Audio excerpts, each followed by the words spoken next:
All right, you can see everybody is very quiet. They're very excited. I'm going to stay away from that speaker right there. Very excited about Exodus. Travis and I have been studying very hard. Does my microphone sound okay? Is this volume okay? Great. My name is Joe Hooker. I'm teaching this class with Travis Holland. And we are so excited about Exodus. Exodus, I think, is a book that we know a lot about because we learned about it a lot as children. And then we sort of stop talking about it because it's a fantastic book, but a lot of it just seems maybe almost fantastical, right? A river, one of the largest rivers in the world, turning to blood. We wake up, there are frogs everywhere. It seems like something that our children are very interested in, and we teach our children a lot about Exodus. It's very early on that we learn about parting the Red Sea, but then when we grow up, we just sort of stop talking about it. Maybe makes us feel a little bit silly to talk about this God that decides to send all these locusts, and then he decides that he's going to kill the firstborn of another nation, all of the firstborn of another nation. Some of it's a little bit hard to talk about, but it's one of the most important books in the Bible, I think. I think it's the most exciting book until we get to Acts, and it is essential to the Israelite story. It is essential to our story as followers of God. And so before we get started with Exodus, we're not going to actually start with Exodus, because before we can get out of Egypt, which is what Exodus means, that's the name of the Septuagint writers gave to Exodus. The Greek word means out of. We have to get into Egypt. How did the Israelites get into Egypt? So I didn't know this, but a trivia question. Does anybody know what the opposite of an Exodus is? Anybody study Greek? I did not. I had to look this up.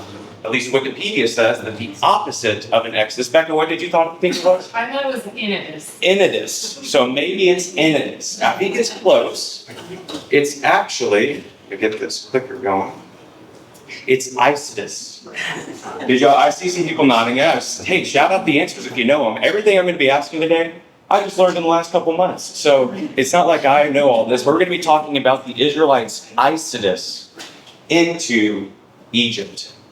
My dad used to teach my Bible classes, and we always started with Bible trivia. And this is the question that I asked myself when I started preparing for this class specifically, and opening it to class, I got this wrong. When is the first time that Egypt is mentioned in the Bible? Anybody have a guess? When is the first time that Egypt is mentioned in the Bible? Yes, ma'am. When Abraham goes down to Egypt. When Abraham goes down to Egypt. That is exactly what I thought. But that is, you get half credit. Half credit. I'm going to give you half credit because that was the first time that Egypt is mentioned as a nation, is when Abram and Sarai go down there. But it's actually in Genesis 10. And if anybody has their Bibles, if you got it on your phone, you got a Bible, turn to Genesis 10 with me real quick. Genesis 10:6, we're talking about the sons of Ham. Now, Shem is one of Noah's sons, and that's where the Jews come from. Semite comes from the name Shem. But Ham also had quite a stable of sons. Cush, Egypt, Put, and Canaan, all which would become very powerful regions on their own. And it says the sons of Ham, Cush, Egypt, Put, and Canaan. Egypt fathered Ludim, and I actually skipped quite a bit because there's a lot of names. That if you're looking for names of grandchildren or children, you can go to Genesis 10:6 through 4. Some really good choices. Nimrod is discussed in Genesis 10:6. But it says the sons of Ham, Cush, Egypt, Put, and Canaan. Egypt fathered Ludim, and one of his sons is Casluhim, from whom the Philistines came and cast war. And I have a feeling that this ellipses, from whom the Philistines came, that's probably put in by an Israelite scribe at some point, because the Philistines turned out to be pretty important, right? And so I think it's very possible that they said, hey, by the way, we're going to add in, this is who the Philistines came from. And so you can see with this, is it okay? Can you hear me? I thought you were pointing at my mic. Are we all good, Bruce? All good? Okay. They added this in, and so for the next 800 years, 1,000 years, this father and son duo is really who the Israelites are going to be dealing with most of the time. They're going to be in Egypt. They're going to escape from Egypt. Then they're going to deal with the Philistines. The Philistines are actually in Exodus, and God tells Moses, we're going to go around the Philistines because we don't want you to fight them. And it's even the last good king of Israel. Who was the last good king of Israel? He was 8 years old when he became king. He tore his robes when they found the law in the temple, he reestablished the Passover in Jerusalem. Does anybody know what king I'm talking about? Yes, ma'am. Josiah. And you know who Josiah is killed by? Pharaoh Necho. Pharaoh Necho was going to reinforce during the Assyrian and Babylonian battles that were taking place. The Babylonian Empire is rising. God tells Josiah, don't go fight Pharaoh Necho. And Josiah does. He dies. And that's the last good king of Judah. And after that, Israel is for sure going into captivity. Josiah dies around 619 BC, 609, with Daniel and the other young men and women of Jerusalem being taken into captivity. And by 586, the temple is destroyed. So, for 800 years, 1,000 years, Egypt and Philistines are who we're going to be dealing with.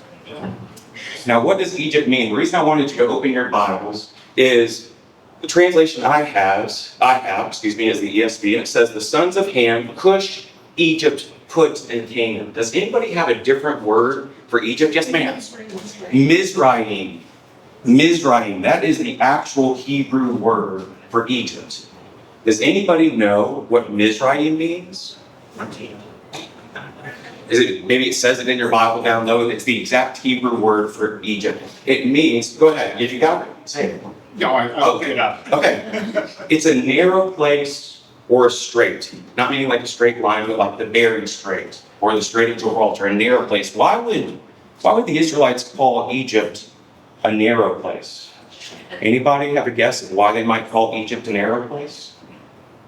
You can't get past the Sahara Desert. You can't get past the desert? That's very, very good. We talked about it just a second ago. What river runs through Egypt? The Nile.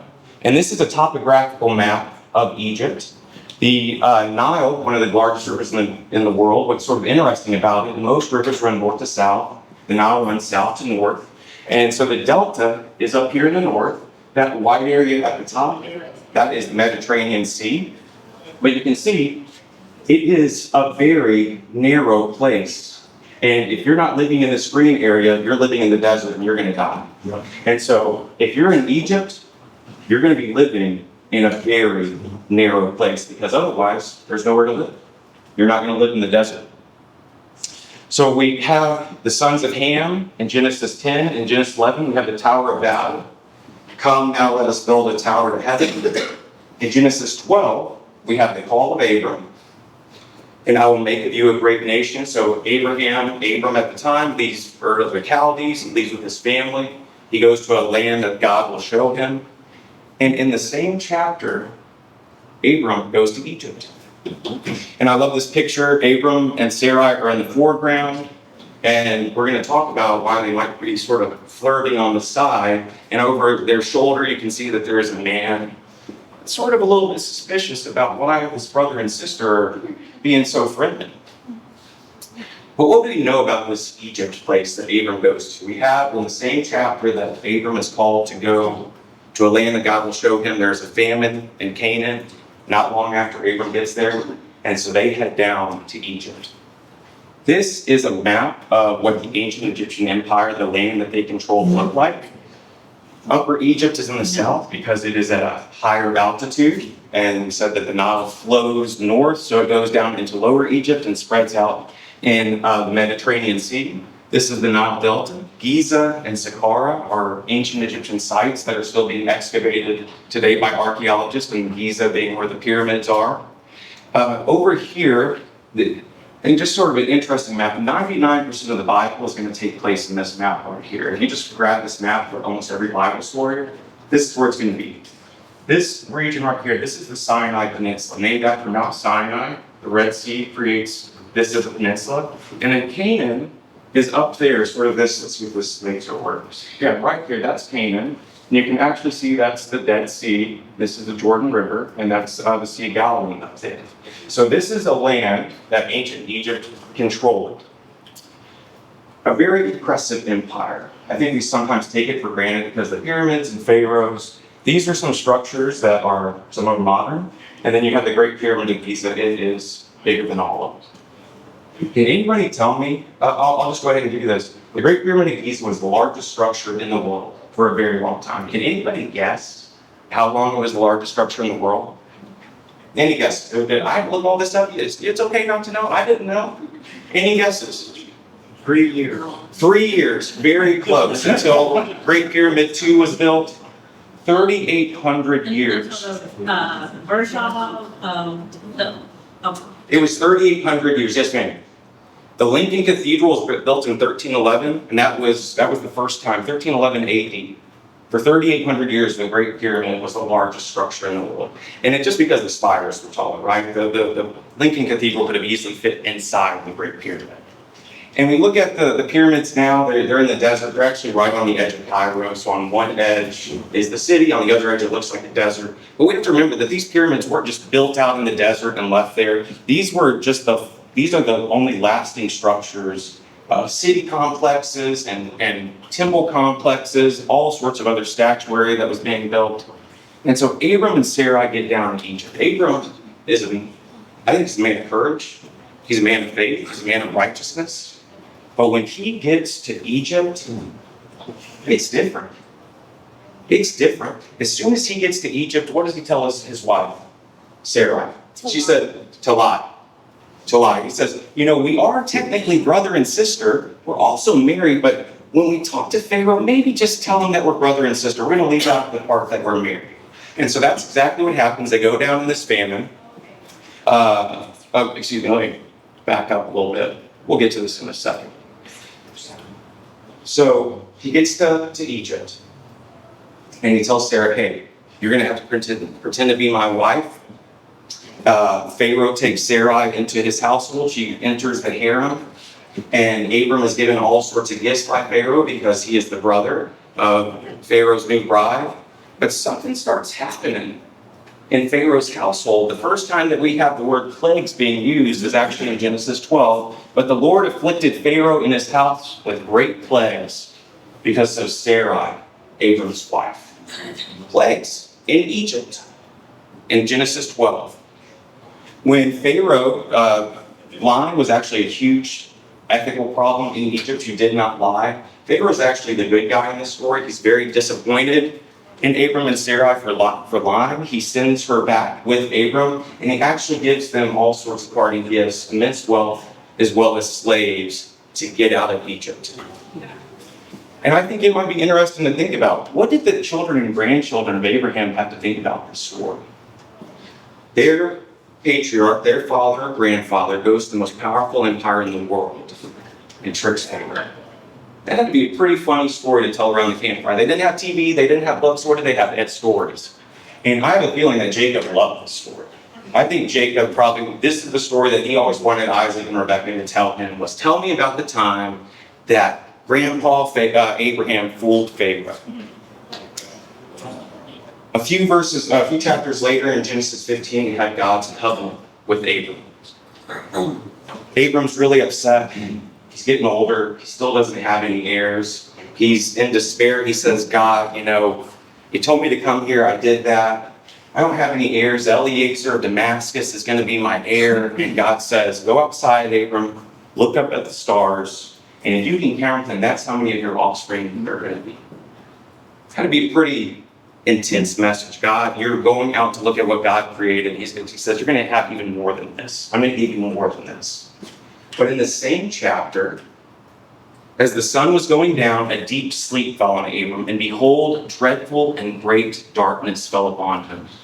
Then the Lord said to Abram, know for certain that your offspring will be sojourners in the land that is not theirs, and will be servants there, and they will be afflicted for 400 years. But I will bring judgment on the nation that they serve, and afterward they shall come out with great possessions. As for you, you shall go to your fathers in peace. You shall be buried in a good old age, and they shall come back here in the 4th generation. For the iniquity of the Amorites is not yet complete. So God, you're telling me I'm going to have all these heirs. You just told me a few minutes ago I was going to have all these heirs, but now you're telling me they're all going to be slaves for 400 years?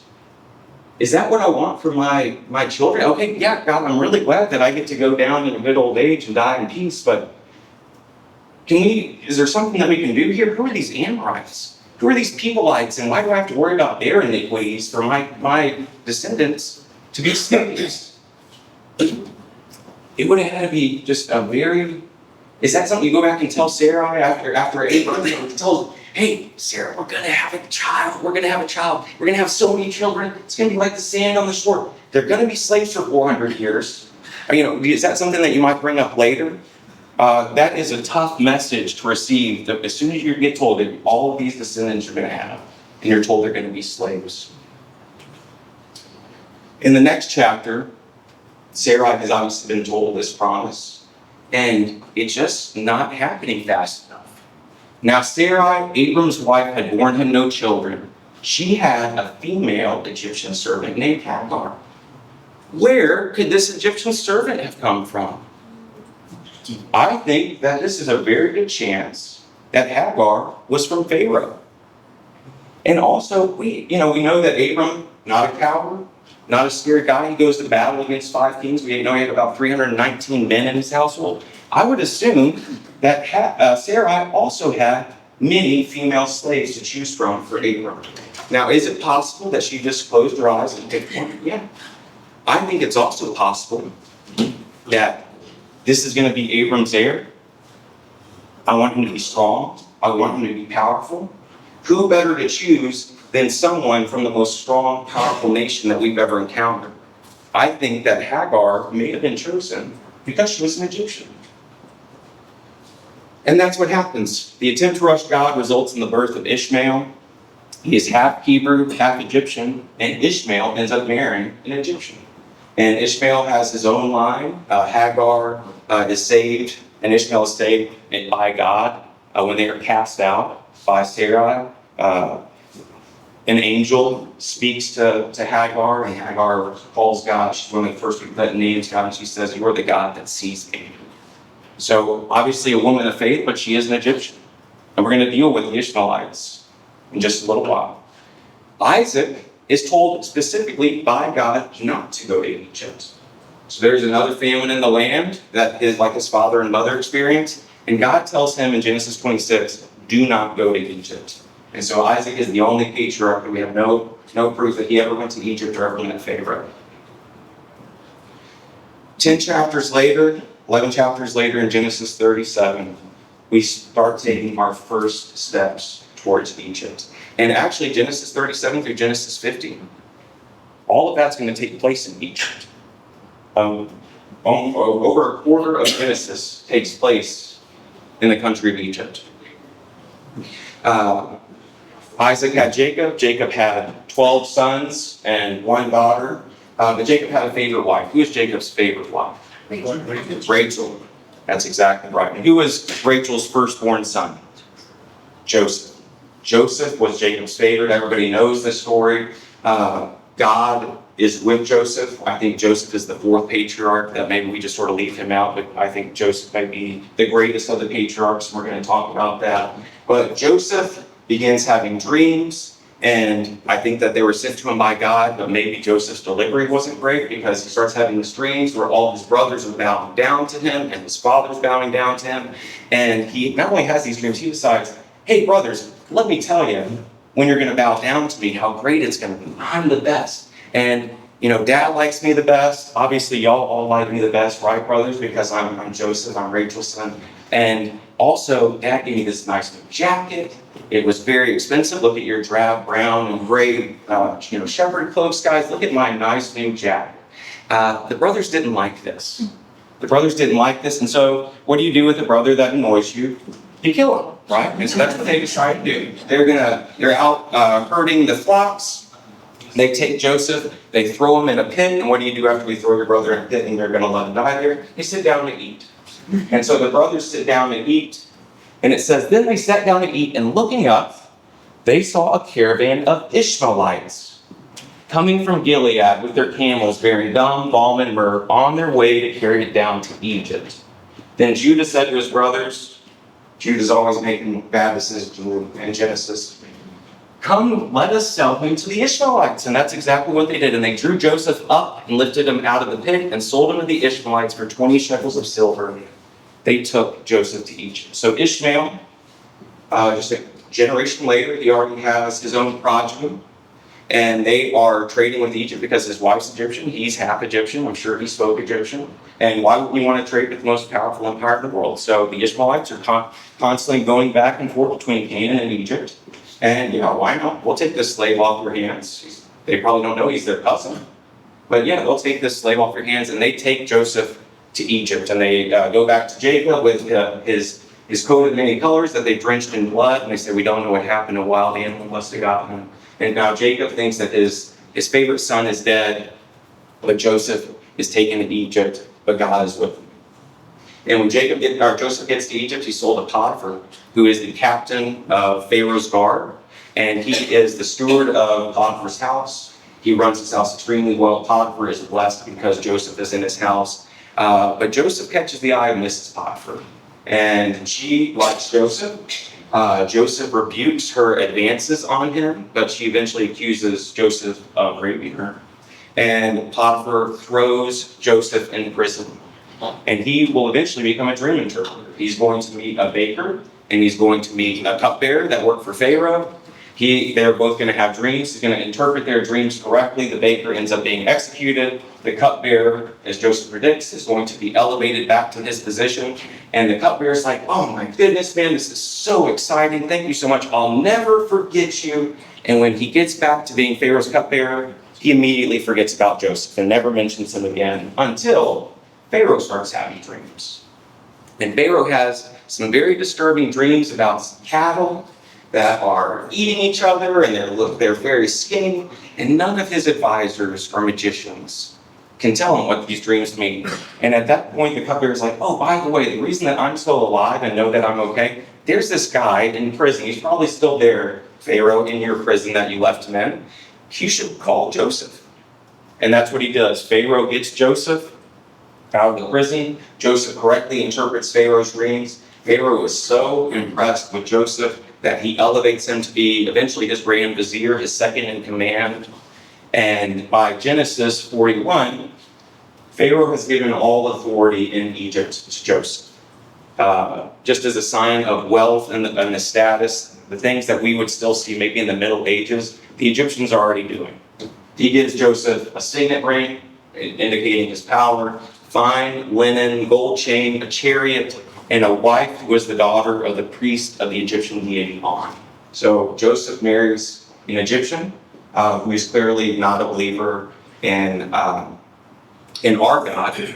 And it's through this daughter, through his wife, that he will have Ephraim and Manasseh, his two sons. And it's really Joseph's doing that Pharaoh's power is even more consolidated before the Israelites get to Egypt. Genesis 47 tells us, in exchange for food during the famine, in the first year of the famine, all money in Egypt and Canaan was traded to Pharaoh for grain. Joseph knew that a famine was coming, 7 years of plenty, 7 years of famine. He has store cities and storehouses built all over Egypt, and he has prepared for this famine. And so all the world, including eventually his family, his brothers, will come to Egypt to buy grain. So in the first year, Pharaoh gets all the money. In the second year, there's still a famine. All cattle and livestock are traded to Pharaoh as part of Joseph's consolidation of power for Pharaoh. And in the third year, all land and people were traded to Pharaoh in exchange for grain. And from there on, 1/5 of all harvests going forward belonged to Pharaoh. And it even says that the only people that kept their land were the priestly orders of Egypt. The religious orders of Egypt had enough money, they had enough of their own stores. So the only land that was privately owned in Egypt after the famine belonged to their religious orders. So they really wouldn't care about the people other than the people that are their priests. Eventually, Joseph's brothers go to Egypt to buy grain because the entire world, it says, was going to Egypt to buy food. And he plays a little trick on his brothers. He is Jacob's son after all. They don't recognize him, but he recognizes them. It's not a surprise they don't recognize him. They're meeting the most powerful man in the world, and they don't see that it's their brother. Eventually, they do sell some grain. Joseph plays some little bit of deceit on them, not revealing himself. Eventually, he gets Benjamin down to Egypt, and he reveals to his brothers, I'm Joseph. I'm your long-lost brother who you tried to kill. I forgive you, which probably was a little bit tense when they were in the royal palace of Egypt, and they realized that the person they tried to kill and then sold into slavery is now telling them what's what. But this is what Joseph had to say about why he got sent to Egypt. And God sent me before you to preserve for you a remnant on earth and to keep alive for you many survivors. So it was not you who sent me here, but God. He has made me a father to Pharaoh and lord of all his house and ruler over all the land of Egypt. It wasn't you, brothers, who sent me here. God sent me to Egypt. God wanted me in Egypt. And not only did he want me in Egypt, he has made me a father to Pharaoh. So we have Abraham meeting Pharaoh, and I would say that Abraham might have gotten the better end of that bargain, but Pharaoh was still in charge, right? By this time, when Joseph is there, Joseph is now a father to Pharaoh. He has all authority in Egypt. God's message to Jacob is the same. Jacob isn't sure whether he should leave Canaan and go down and see Joseph. Of course, he's so excited that Joseph's alive, but God never told Jacob during this time to leave Canaan until now. And God's message to Jacob is this: I am God, the God of your father. Do not be afraid to go down to Egypt, for there I will make you into a great nation. I myself will go down with you to Egypt, and I will also bring you up again, and Joseph's hand shall close your eyes. What a great promise. What a wonderful promise. You are going to die at a good old age in Egypt. We're going to bring you out again, and your favorite son who you thought was dead, he is going to be the one that closes your eyes when you take your last breath. Jacob ends up meeting Pharaoh. So now if we count Joseph as a patriarch, 3 of the 4 patriarchs meet Pharaoh. And it's not Pharaoh who blesses Jacob. It is Jacob who blesses Pharaoh. Jacob blesses Pharaoh twice. Very powerful that we have our patriarch. He's the one that puts blessings onto Pharaoh. And in the last chapter of Genesis, Joseph is dying, and he says on his deathbed, God will visit you and bring you up out of this land to the land that he swore to Abraham, to Isaac, and to Jacob. God will surely visit you, and you shall carry up my bones from here. Now, it's a pretty positive end of the book, but there's a couple times in there where it's not really clear that the Egyptians are very excited that the Israelites are there. Now, Joseph is in command. He runs this town, if you will. But when his brothers are eating with him, before he's revealed himself to them, Joseph puts on a feast for all his brothers in Egypt. And the Egyptians sit on one side, and the Hebrews sit on another side. And in Genesis 43, it says, because the Egyptians could not eat with the Hebrews, for that is an abomination to the Egyptians. Now, I've had people that don't like me. I don't know if I've ever had somebody say, you know what, I'm sorry, man, you're just abominable to me, right? Being around you is just an abomination. That's a pretty serious word to say, right? And the fact that they're just Hebrews, and we just can't eat with you because you're Hebrew, are we sure we should be going down here? But you know what, Joseph, you said it's good. God said it's good. Let's do it. Later on, when Joseph is talking with his brothers about what they should say to Pharaoh, because Joseph wants them to get good land, he tells them, hey, when Pharaoh calls you and says, what is your occupation? You shall say, your servants have been keepers of livestock from our youth, even until now, both we and our fathers, in order that you may dwell in the land of Goshen. For every shepherd is an abomination to the Egyptians.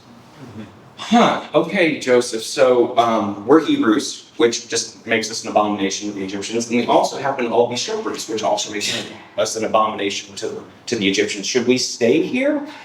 Or are we sure that this is the right place to be? But Joseph says, hey, God told me to be here. God tells Jacob, yeah, go down there. I will bring you up out of this land. And so, we're Egyptian and all is well. If Genesis ends, if that's the last book of the Bible, it is a happy ending. The lost son is found. And not only is the lost son found, he is the most powerful man in the most powerful empire on the face of the earth. He has forgiven his brothers. He has reunited the family. And not only are they going to be allowed to now leave Canaan, where they're scratching out an existence in their tents, they are going to the capital of the Egyptian empire. And they are going to have the most beautiful, pristine land in the Egyptian empire. And their families and fortunes are going to rise in Egypt. It had to seem just like the end of a great movie. And their family had been told by God to move to this land. They'd all been told to move to this land. What could go wrong, right? What could go wrong? And then God has told Abraham what to do. He's told Isaac what to do. He's told Jacob what to do. He's told Joseph what to do. Go to this land. And then silence. Silence. For nearly 400 years, we have no record of God talking to anyone.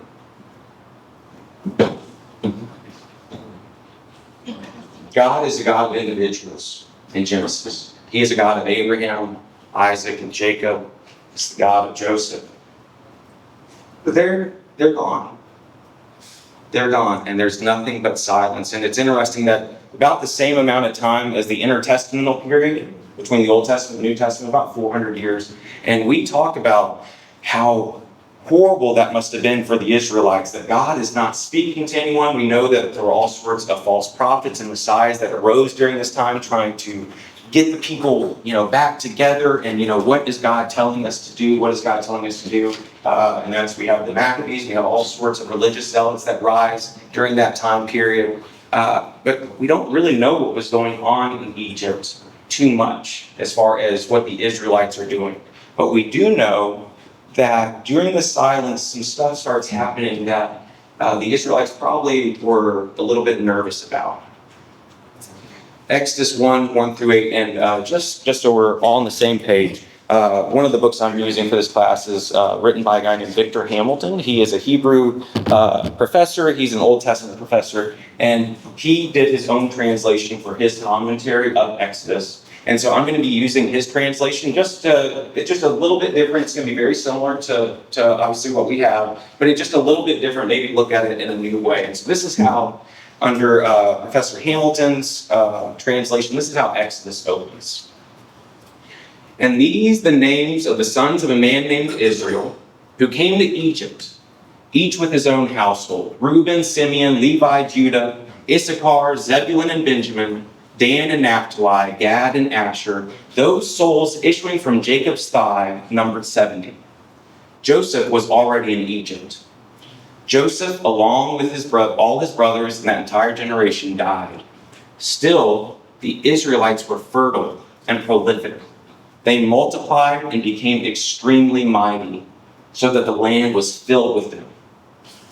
A new king who did not know Joseph came to power in Egypt. So at some point in this silence, bad things start happening.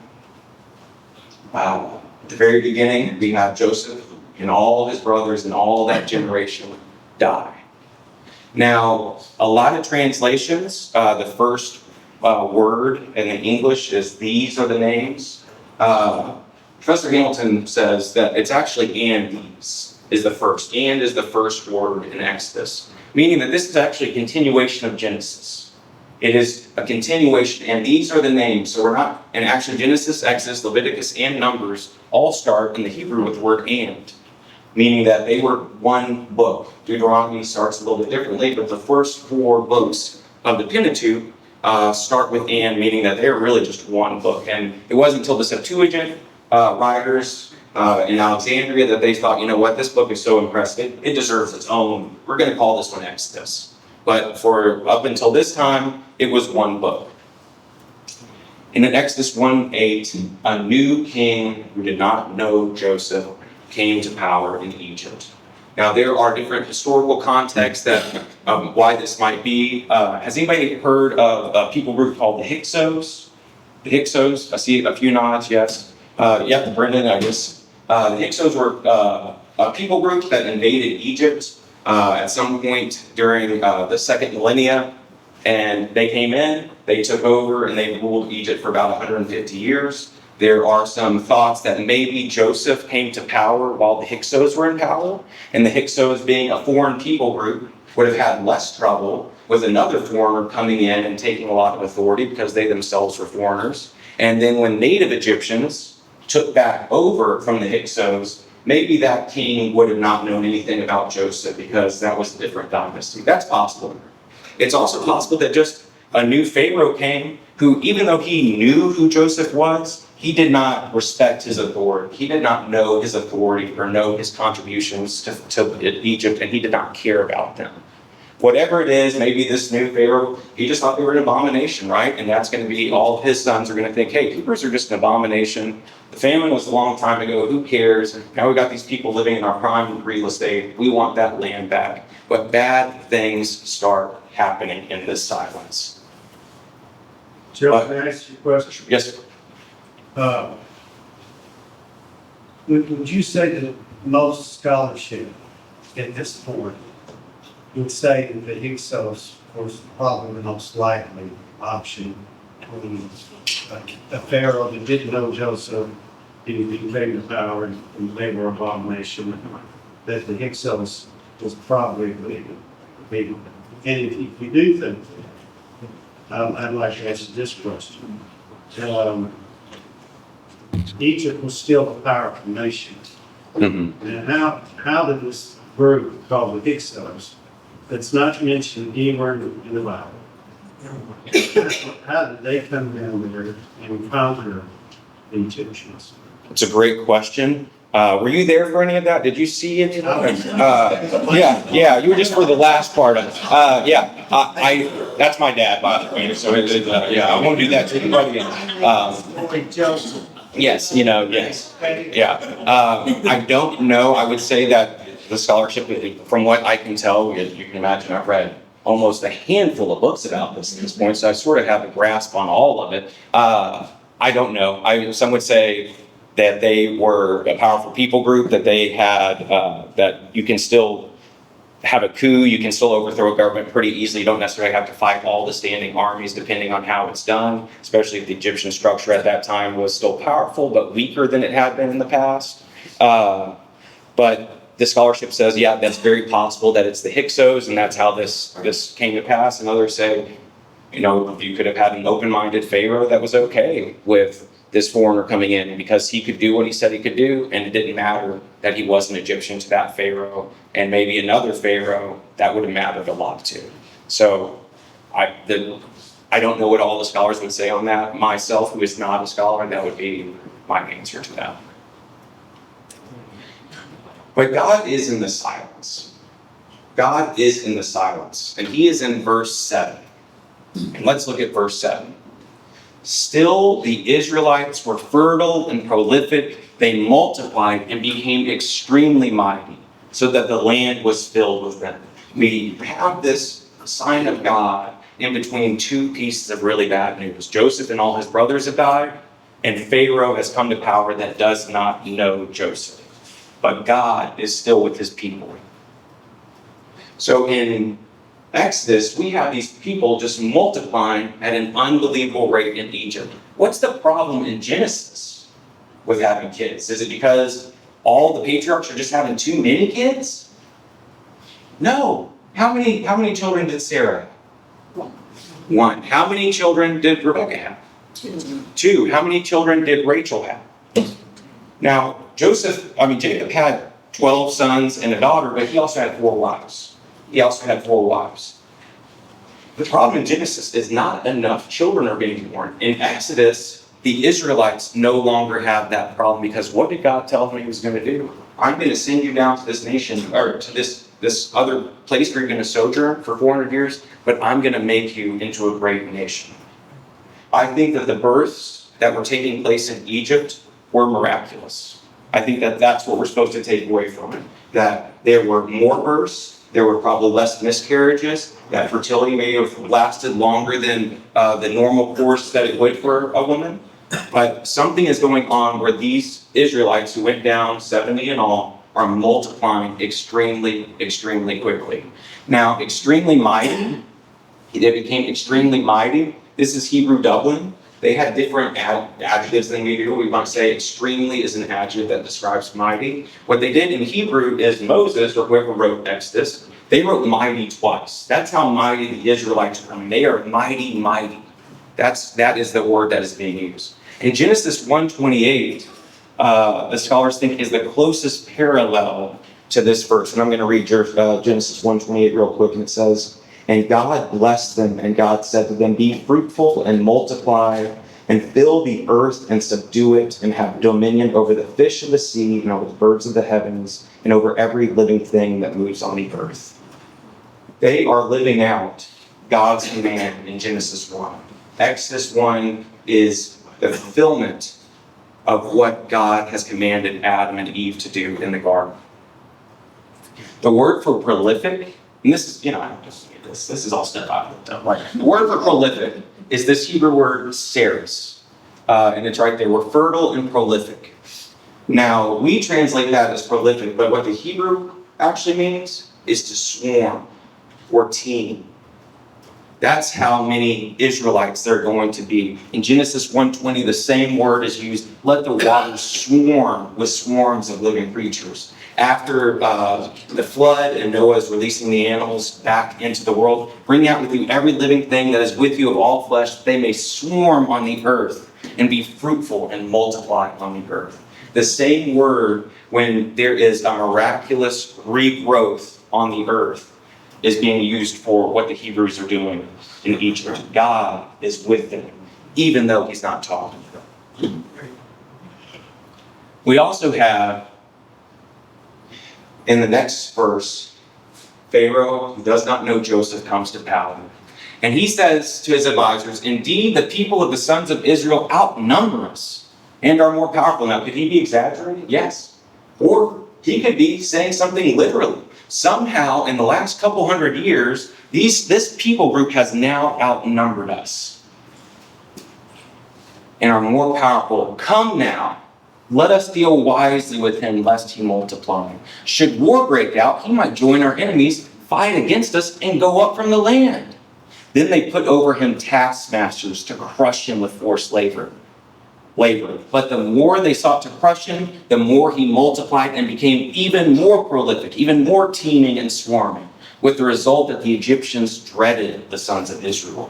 The Egyptians imposed backbreaking labor on the sons of Israel. They embittered their lives with excruciatingly hard work, involving mortar and bricks and other kinds of demanding labors that they imposed on them. Now, there are some... Yes, sir? When you read that, you kind of see the same thing reflected in our lifetimes. In South Africa, in apartheid. Yeah. These people are, the black African nations are more than we are. Yeah. And the colonial conquerors said they're more than we are. We have to limit their power. Yes. And so for generations, this is not just an event that happens 3,500 years ago. We've seen it in our own lifetime. Yes. Absolutely. Brilliant. Yes. I'd also argue, I look at this and I see that it's their national identity pushing back on the Egyptian people and staying strong covenant people that God intended them to be, but that also echoes in the other exiles that they're facing. Sure. The Syrian, the Babylonian exile is that even when they're exiled, they're still God's covenant people. They're still a tongue. Mm-hmm. Yes, ma'am. I'm just gonna say, this is so perplexing now, or it would be for me if I were them, because it's like, God answered my prayer. Everything's going so well. We're multiplying. But then because of that, now... From our own blessings of God, Yes. we are now being punished. If we just had a normal amount of children, maybe the Egyptians would have never cared about us. But now, because God is blessing us so much, we have become much more dangerous than we would have been if there were just 400 years later. Oh yeah, there's the 800 Israelites over there. Yeah, they're good. They got their block, and that's fine. But yes, because of God's blessings, they have drawn the eye of Pharaoh. Well, no, they were always considered an abomination, right? Correct. It's not like they were just now getting.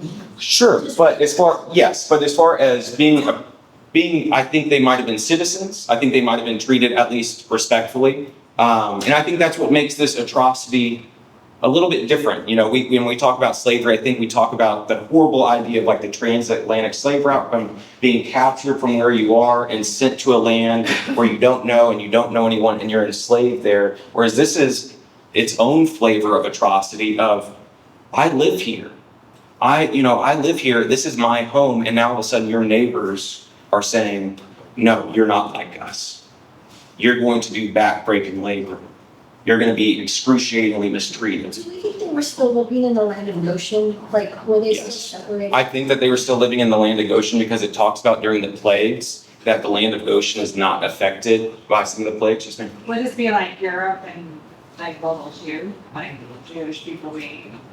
yeah, I would assume that they were similar to like the ghettos that took place, like the Warsaw Ghetto and the different ghettos. I would assume that, and I don't know for sure, we don't have any records, but I would assume that they were kept in the land that they were living in, but I doubt they got to pick where they lived. And I have a feeling that they were kept in that land, that they weren't allowed to just, roam freely throughout Egypt anymore, which they probably were able to do during the time of Joseph. Some of the things I want to point out just real quick is, it says, come now, let us. Harking back to the Tower of Babel. When someone's going to do something that God isn't going to like. Come, now let us deal wisely with it. Come, now let us build a tower to the heavens. And it's not Israel that has the idea of leaving the land. It's actually Pharaoh. We've got to enslave them so they don't leave the land. It's Pharaoh's. He's the first one that's worried about the Israelites leaving, not the Israelites. And then it says, but the more they sought to crush him, the more he multiplied and became even more swarming, with the result that the Egyptians dreaded the sons of Israel. Now the words for backbreaking and excruciating and crushed, these same words are going to be used by Moses in Leviticus for how the Israelites cannot treat their slaves. You cannot do these things that were done to us in Egypt. Now they still have slaves.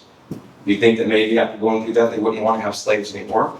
But even if they are going to have slaves, they're not going to be treating them the way that they were treated in Egypt. And this verb crush, I think they soften it a little bit. That verb is used when the way that Sarai mistreated Hagar, that's what it says, that Sarai mistreated Hagar, and that's why Hagar flees. The word that is actually used is the same one for crushed. So that's how Sarai was mistreating Hagar.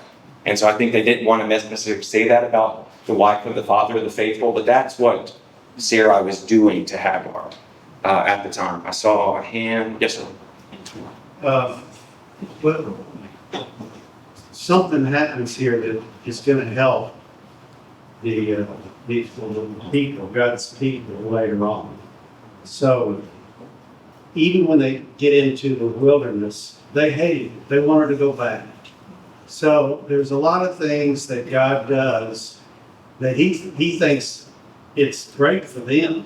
In fact, the wandering in the wilderness in Sinai and all that, well, it was a honeymoon period for God, and that's mentioned several times. It's mentioned in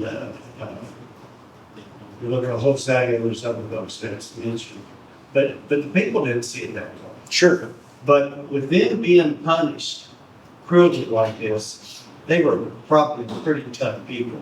Yeah. And when they come out of there and they're going to go and take over Canaan, they're probably a pretty tough group to defeat. Even though God's doing a lot of it, Mhm. still they're pretty tough people because of what they had experienced. Mm-hmm. How much would you have hated the Egyptians? Can you imagine how much you would have hated them? You wouldn't have understood them. The Israelites didn't have the law at this time. They just had whatever was communicated to the patriarchs. They had to hate the Egyptians. The idea that the same people that your forefather had sort of duped, man, talk about your comeuppance. Talk about being on the other side. They just had to hate the Egyptians. And just think about, there's nowhere to go. There's no escape. You are caught. You're not Egyptian anymore. Y'all are Hebrews. You are different than us. You are an abomination, and we will work you until we kill you. And you're caught in a narrow place. There's nowhere to go. These people hadn't been to Canaan.